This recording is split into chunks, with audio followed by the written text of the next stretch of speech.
Let's start by looking at some characteristics of solutions. The characteristics or properties that we're going to look at can all be lumped together because they're all examples of colligative properties. What a colligative property is actually really unique when you think about it because it's any aspect of a solution that depends only on how much solute is dissolved in that solution and not actually on what the solute is. Now that's a very odd concept because if you think about it, an example of something that's definitely not a colligative property is taste. Imagine tasting a glass of water. If we dissolve salt in that water, you would taste it. You would describe the water as being salty. The more salt we dissolve, the saltier you would taste it to be. It's not a colligative property, however, because it did matter that it was salt we dissolved. If we dissolved sugar, you would taste a difference. So taste is an example of something that's not colligative because it definitely depends on what you dissolve, not just on how much of it there is. There are, however, some different aspects or properties of solutions that are truly colligative. In other words, how much solute is dissolved in them is what matters, and not actually what that solute is. There's actually colligative properties that we've looked at before, but we haven't used that term to define them. Examples are things like boiling point. We're going to see in a couple minutes that boiling point is a colligative property because the boiling point of a solution changes based on how much solute is dissolved, but not actually what that solute is. Vapor pressure is another example because, as we've seen previously, it's closely related to boiling point. The freezing point, or the temperature at which liquid turns to solid, is also an example of a colligative property. And the last one that we'll be looking at is osmotic pressure. But let's start with boiling point. Boiling point is an example of a colligative property because the boiling point of a solution changes based on how much solute is dissolved in it.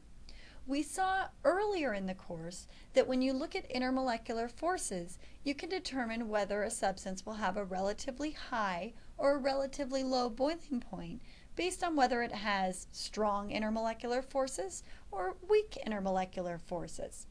When we talk about a solution, however, there's more to consider.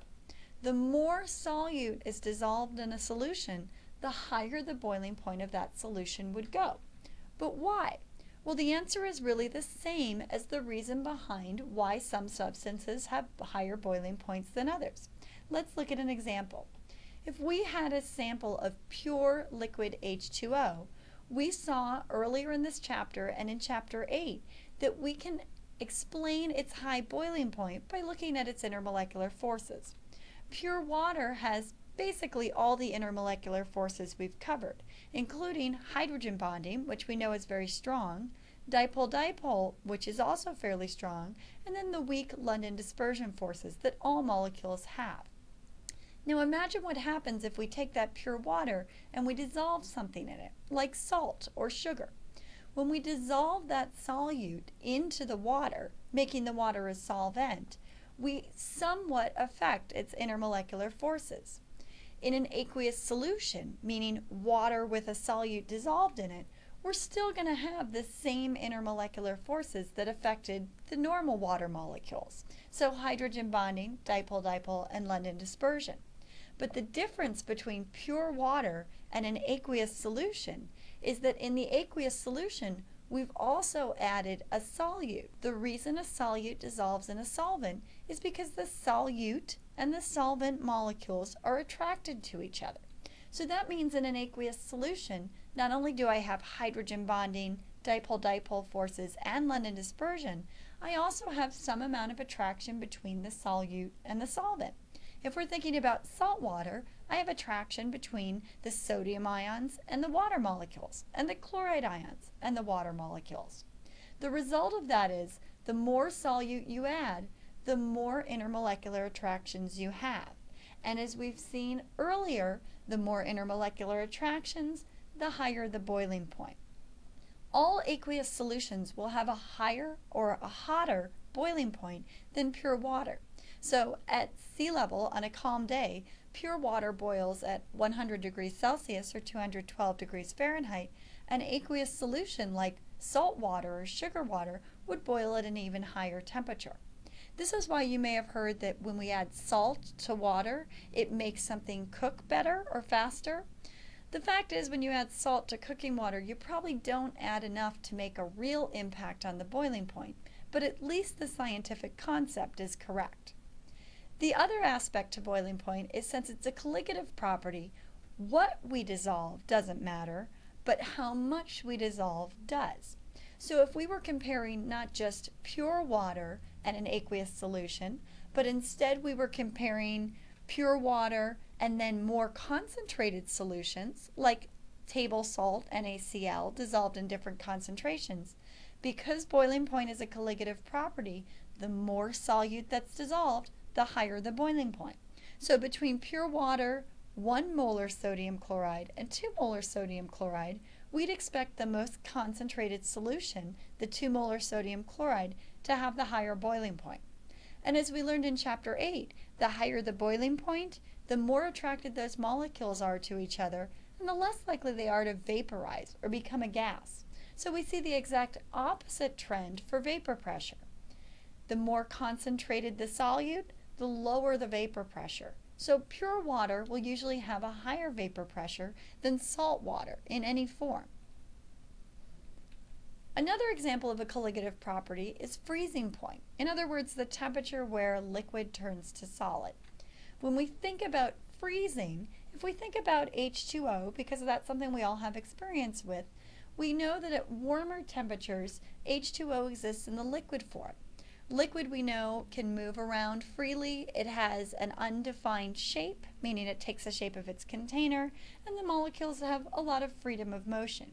As we cool that H2O down, or as we cool any substance down, eventually we form a solid. In the case of H2O and many other substances, that's a crystalline solid. So the H2O molecules snap into place based on their hydrogen bonds, and we have a solid crystalline substance. Again, now our molecules are somewhat held in place. They have a definite shape now, as well as a definite volume. Imagine how this changes when we introduce a solute. Pure water, as we're showing here, can easily change into a crystalline solid, and we know it does that at 0 degrees Celsius, or 32 degrees Fahrenheit. But imagine taking that pure water and adding a dissolved solute. That solute essentially inhibits the ability of the H2O molecules to form that nice, regular, crystalline pattern. So as you cool this solution, meaning the solute dissolved in the water, as you cool it down to a temperature like 0 degrees Celsius, at that temperature, the solute molecules are inhibiting the freezing process. And that doesn't mean it won't freeze at all, but generally you have to go to a much colder temperature to convince those molecules or to assist those molecules in forming any type of a crystalline pattern. The end result of this is that when you introduce solute molecules, meaning you have a solution, you will have a colder temperature where you finally attain the solid state. The more solute you add, the colder or the lower the freezing point. This is the reason behind why some places salt their roads in the winter. When you add salt to a roadway, the idea is that those salt molecules will inhibit the ability of the water molecules on the roadway to freeze, often overnight. The more salt that's added to the roadway, the colder the temperature can drop before freezing actually takes place. Most municipalities that do salt their roads apply enough salt to bring the freezing point of water down as low as 20 or even 15 degrees Fahrenheit. That means that if the temperature drops below 0 at night, sometimes the ice won't actually form on the roadways. What's interesting about this is that freezing point is a colligative property. So how much solute you add lowers the freezing point, but not what solute you add. As long as we have the same number of dissolved solute particles, you could actually substitute in any other compound for that salt. So you could not just salt your roads, but you could actually sugar your roads or use other substances, as some places do. Freezing point is another example of a colligative property because the more solute you add to the solution, the colder it will have to be before it reaches a solid physical state. The last of the colligative properties that we're going to look at is osmosis and osmotic pressure. If you've heard of osmosis before, it may have been in the setting of a biology class, or at the very least, you may be familiar with that idea that if you could just fall asleep on your book, maybe that information will seep from your book into your head. And I think we've all tried this at least once, and we've learned that it doesn't really work. But that idea that information could seep into your head really is the idea behind osmosis. Osmosis specifically is just when you have a movement of solvent molecules, but the solute gets left behind. So osmosis is when solvent, or in other words liquid molecules, are able to move, but the solute is filtered or unable to move at the same time. The reason that that happens is because you have a semi-permeable membrane involved. Semi-permeable, as the name implies, means somewhat or partially able to be permeated. The semi-permeable aspect to the membrane is because it's essentially a filter that allows solvent molecules to pass through, so that would be a liquid like water, but not solute molecules, something like dissolved salts or other compounds. Semi-permeable membranes are the most important part of an osmotic system because without them you would either have no movement of solvent and solute or both able to move at the same time. And you really can think about a semi-permeable membrane as just being a very specialized type of filter. Let's look at how an osmotic system works. In this image, I'm going to show the semi-permeable membrane as the dotted line at the bottom of the two boxes. Right now, as it's drawn, I have a solvent, and dissolved in that solvent, I'm going to put these two solute molecules, better known as smiley faces. Right now, as long as I have a semi-permeable membrane in place, those solute molecules cannot pass from side to side, but the solvent, or the liquid molecules, can. This is why we say the system's in a dynamic equilibrium. It's not just that it has equal concentrations or a balance on both sides, but it can actually freely flow back and forth. And in fact, at any moment, there's probably solvent molecules flowing to the left and solvent molecules flowing to the right. So we say that it's a dynamic situation. Osmosis occurs when something happens to help that solvent move from side to side. The most common example is when we see an increase in concentration on one side of the semi-permeable membrane. Now that there's an increased concentration on the left side of this system, the osmotic system is going to have to make an adjustment in order to return to that equilibrium, or in other words, in order to have the same concentration on both sides. Once we disrupt that equilibrium, it's up to the solvent to flow to the side where it needs to adjust that concentration. In other words, which way in this image will the solvent flow so that it can dilute the new concentration? Well, now the left side is more concentrated, so the solvent will flow towards the left. As it does that, it will dilute the left side back down to a concentration that's the same as the right side.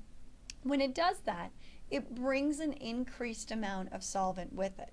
And in fact, we often can't see this with the naked eye because gravity resists that increasing amount of solvent, but actually you can have a higher level of liquid on the left side of this system than the right because the increased concentration on the left side is attracting solvent molecules towards it. Now, using just two smiley faces to represent that increased concentration would increase the osmotic flow towards the left side of this system. If I use 3 or 4 or more, it'll just increase the solvent flow even more. And that's what we refer to as the osmotic pressure. It's essentially the force of the flow as it moves to the area of higher concentration. Another way to think of osmotic pressure is how hard would you have to push down on the left side of the system to force the liquid back to the right side, even though that would put you at a disequilibrium or an inequality in concentrations. Osmotic pressure is an example of a colligative property because the more solute molecules we add to the left side, the greater the flow, or the stronger the flow, the greater the osmotic pressure will be. So osmotic pressure is a colligative property, meaning the more solute you add, the greater the flow of solvent into that area. And of course, remember we're assuming that there's a semi-permeable membrane there. Without a semi-permeable membrane, the solute, or the smiley faces in that case, could just flow to the other side to equal out the concentration.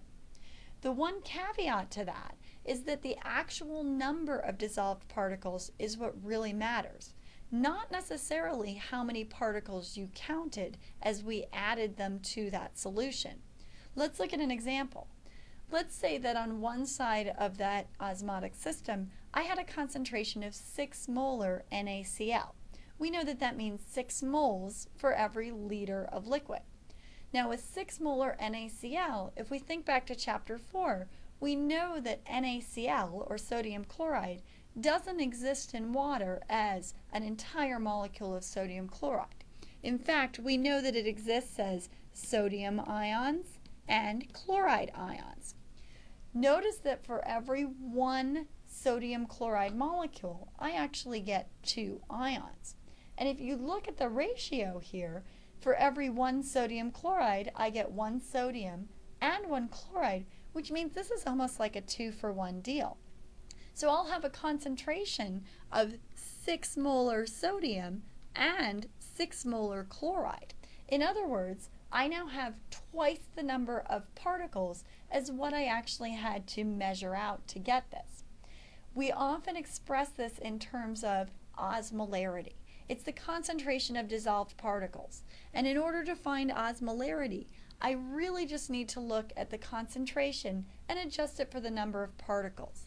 In this case, my concentration was 6 molar.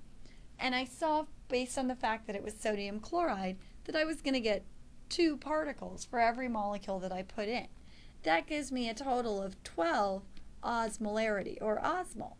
So to find the osmolarity, it's actually pretty simple. Some compounds don't dissociate in water, and they'll have the same osmolarity as their molarity concentration. Ionic compounds and other compounds that dissociate or do ionize in water will have an increased osmolarity. And the easiest way to adjust and find it is just to multiply by the number of dissolved particles. For example, why don't you give it a try? Go ahead and calculate what the osmolarity is if I have a 0.5 molar solution of magnesium chloride. Pause the video and see if you can calculate the osmolarity of this solution. In this case, I have to look at how many ions will I actually get. Magnesium chloride consists of 1 magnesium ion, and remember, this 2 means that there are 2 chloride ions. So that's a grand total of 3 ions. Since my original concentration is 0.5 molar, to find the osmolarity, I'm just going to multiply by the number of ions. So 0.5 molar times 3 means my osmolarity is 1.5 osmol. And you can abbreviate it osmol. You'll also occasionally see OSM as an abbreviation, or feel free to just write out the word osmolarity.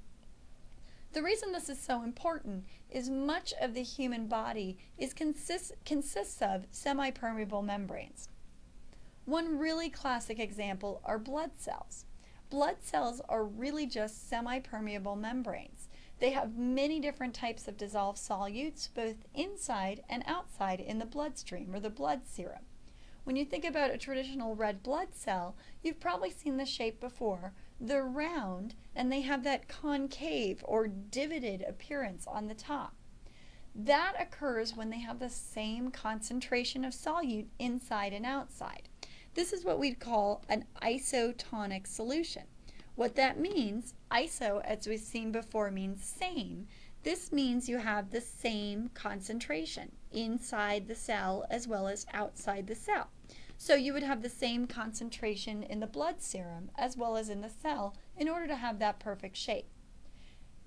In reality, just by manipulating things like your blood electrolyte concentration, your level of hydration, you can throw this system into disequilibrium, where it's no longer isotonic. One way to do that is by increasing the amount or the concentration of solute inside the cell relative to the outside of the cell. This is what we call a hypotonic solution. Very often this occurs because there aren't enough electrolytes on the outside. So if the outside medium is less concentrated than the inside of the cell, the water will flow in. You can imagine that it's as if there's a much more concentration inside the cell than there is outside of the cell. So as we saw in that example with the smiley faces, when there's more concentration someplace, the solvent is going to flow to where the increased concentration is. In this case, the water in your bloodstream would actually flow into the cells. The result is you get a very rounded or a fattened cell. That big round cell, I usually remember it because hypotonic has an O in it, so it forms a big round cell. In the worst case scenario, it can actually burst due to the influx of solvent. And again, this often happens if you have too much water, cases like hyponatremia or hypokalemia. Those are times where you've taken in so much water that you've essentially diluted your bloodstream. And that's why it's dangerous to drink too much water. They often call it water intoxication. The opposite can occur if you don't take in enough water. In that case, you can have what's called a hypertonic solution. Hyper means too much, and in this case it means there's too much concentration outside of the cell. So again, this is as if there's a lot of concentration outside of the cell compared to very little inside. Again, the solvent always flows towards the area of high concentration, so any water or any liquid inside of that cell will actually flow out, almost as an attempt to dilute the surrounding serum. That gives you a hypertonic solution, and the result is your blood cells can become shrinkled or shriveled is a common problem, and that's an issue because now not only do they not carry all of the nutrients that we expect them to carry, they also no longer pass through capillaries as efficiently, and this can actually result in blood clots. So isotonic solutions, or where we always hope to see our blood cells, have an equal concentration inside and out. Hypotonic have a lower concentration outside. Hypo means low or not enough of. Hypertonic solutions have too much concentration outside. And as you can imagine, either one of these can have grave consequences both inside the human body as well as if you're doing experiments in something like a petri dish where it's up to you to control the concentrations involved. Those solutes that can be hyper or hypotonic in the human body really include a great deal of different dissolved solutes, but one of the most important are blood electrolytes or ions. We always refer to our blood electrolytes, and we usually are thinking about ions like calcium or potassium or sodium. And that's true, but occasionally you'll also hear electrolytes refer to compounds that don't actually have a charge themselves. That's because we usually refer to any compound that's able to ionize into ions as being an electrolyte. And any substance that can ionize all the time, every time, is what we call a strong electrolyte. So we've been working all quarter with something like sodium chloride. When you dissolve sodium chloride into water, including into the bloodstream, we know that you get sodium ions and chloride ions. We know that that happens every time. Because every single molecule of sodium chloride will dissolve or dissociate into sodium and chloride, we can classify it as a strong electrolyte. And that's okay, even though sodium chloride itself doesn't have charges, because we know it will result in charges if we place it in water. Substances that don't do this all the time, that partially ionize or partly dissociate, are what are called weak electrolytes. These are essentially compounds where if you have 10 molecules of the compound, maybe just 1 or 2 of them will actually dissociate into ions. In healthcare, the electrolytes, or the ion concentration in the human bloodstream, as well as other parts of the human body, is one of the most important characteristics that we monitor when we look at patient health. Because we can't talk about sodium chloride in the bloodstream, it's broken into sodium and chloride, as well as all the other ions that exist in the bloodstream. The most common units that are actually used to measure those concentrations are the equivalent or the milliequivalent. These are kind of a strange name for a unit, but it actually comes from the term gram equivalent. Most of the time when you look at something like a patient's blood serum electrolyte concentration, those numbers are going to be the very first numbers that come to mind. Now, we're not going to memorize them in this class, but if you're going into a healthcare setting, perhaps as a nurse, you'll have those memorized so quickly they'll be second nature to you.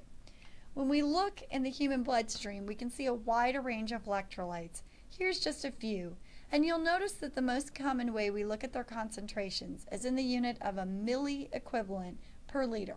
So the typical range of sodium in the bloodstream in a healthy adult is from about 135 to 145 milliequivalents per liter.